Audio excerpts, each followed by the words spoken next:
सजेई होईची काकटपुर अधिष्ठात्री देवी मां मंगला पीठ लगुची भक्तों गहली घंट घंटा हुड़हुड़ी रे कंपुची परिवेश धूप दीप नैवेद्य दे मां को निकटरे पूजा अर्चना करुछंती श्रद्धालु।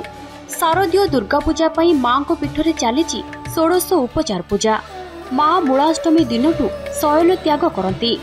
मां को जागृत करबा पई मूलाष्टमी मां को चलंती प्रतिमा और दुर्गा प्रतिमा को दिव्य सुगंध जल 108 थर स्नान करा जाए। 16 उपचार पूजा समय पंचमी दिन मां को तीर कमाण वेश, षष्ठी दिन कार्तिकर्पर, सप्तमी दिन सिंह बाहिनी, अष्टमी दिन महिषा मर्दिनी और नवमी दिन महासरस्वती बेशरे सज्जित करा जाय थाए।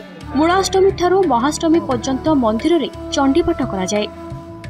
प्रत्येक दिन 16 उपचार पूजा पंडा मां को 16 उपचार पूजा करिथांती। प्रथम बाल्यधूप माँ बल्लभ धूप को 16 उपचार पूजा करा जाए और यहाँ पर माँ सकाल धूप हुए।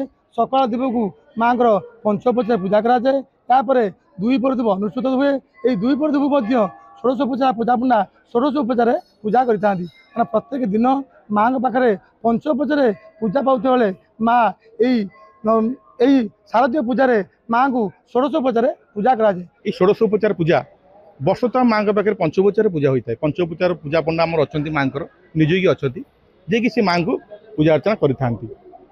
16 उपचार जो मूलाष्टमी महाष्टमी 16 उपचार पूजा पंडा करते सहयोग करते पंचोपचार पूजा पंडा। माँ को विषय जिते भी कहले बहुत कम हम कहीं से होती समस्त माँ।